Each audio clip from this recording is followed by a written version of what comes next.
200 gram பாசிப்பருப்பு, 200 ml தண்ணி சேர்த்து இந்த குக்கரில் ஊற்றிட்டு 3 விசில் வர வரைக்கும் வச்சு வேக வச்சு எடுத்துடணும். 100 கிராம் ஆவில், இதை கழுவிட்டு எடுத்து வடித்து வச்சிடலாம். முந்திரி பருப்பு கொஞ்சம் சிறுவனியாக உடச்சி வச்சுக்கோங்க நெய்யில் வறுக்கிறதுக்கு. பாதாம் பருப்பு நான் ஆல்ரெடி வந்துட்டு ட்ரையாக ரோஸ்ட் பண்ணி வச்சுருக்கேன். இந்த மாதிரி வெடிப்பு வந்த உடனே சரியான பதம் எடுத்து வச்சிடணும். இதையும் பொடி பொடியாக நறுக்கி வச்சுக்கோங்க. 1 ஸ்பூன் தேங்காய், 1/2 litre milk. Nandini good life வாங்கிக்கோங்க, ஏன்னா அந்த திக்னஸ் உங்களுக்கு நல்ல ஒரு கன்சிஸ்டன்சி கிடைக்கும். 30 ml நெய், ஆப்ஷனல், நீங்கள் ஆயில் கூட ஆட் பண்ணிக்கலாம், உங்கள் இஷ்டம். ரோஸ்டட் சேமியா 50 கிராம், 2 ஸ்பூன் ரோஸ்டட் ரவை,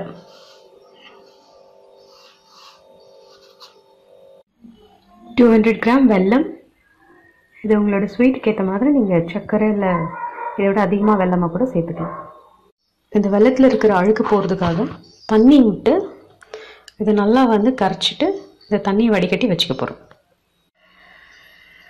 நெய் விட்டாச்சு. பாதாம், முந்திரி, பிஸ்தா, தேங்காய் இது நல்லத்தையும் போட்டு பொன்னிறமாக வறுத்துக்கலாம்.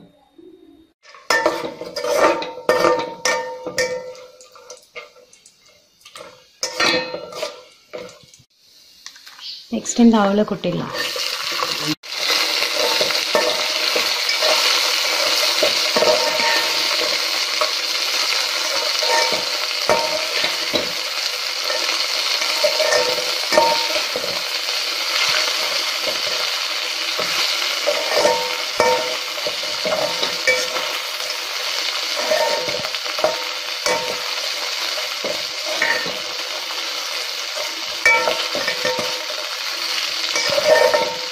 ஒரு 5 minutes நல்லா இதை கலரி விட்டதுக்கப்புறமா சேமியாவை சேர்த்துக்க போகிறோம்.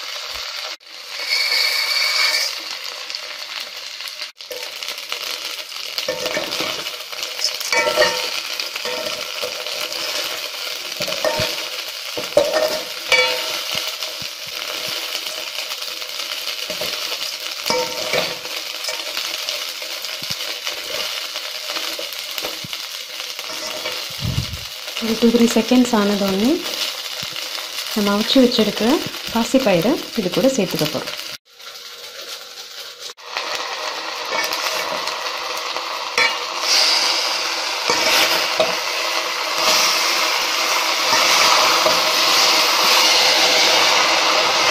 இதை ஒரு 2 minutes நல்லா மிதமான தீயில் வச்சு கலரிட்டே இருங்க, அடி பிடிக்காமல். இப்போ நம்ம பால் சேர்த்துக்க போகிறோம்.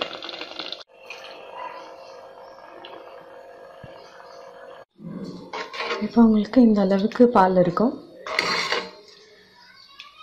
இது கரெக்டாக 10 minutes ஸ்லோ ஃப்ளேமில் கொதிக்கணும்.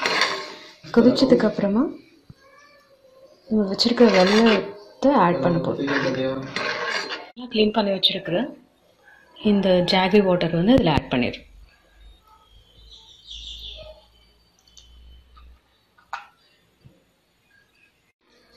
இப்போ நம்மளுக்கு இந்த அளவில் இருக்குது. ஸோ சில பேர் தண்ணியாட்டமே பாயசம் சாப்பிட ஆசைப்படுவாங்க. பட் சில பேர் கொஞ்சம் திக்னஸாக இருக்கிறதுக்கு ஆசைப்படுவாங்க. அதுக்காக தான் நம்ம இந்த ரோஸ்டட் ரவா 2 ஸ்பூன் வச்சுருக்கோம். இது உங்களோட ஆப்ஷனல்.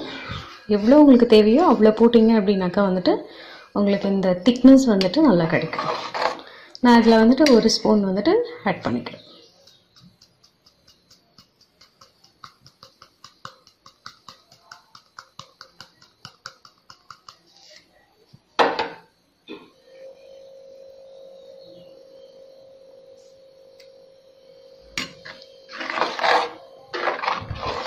அப்படியே சிம்மில் 5 minutes கொதிக்க வச்சுட்டு ஆஃப் பண்ணிட்டீங்கன்னாக்கா உங்களுக்கு தேவையான கன்சிஸ்டன்சி வந்துடும். ஸ்வீட் வேணுன்றவங்க அதிகமான சுகரையோ இல்லை ஜாகரியோ சேர்த்து ஆட் பண்ணிக்கலாம். தேங்க்யூ.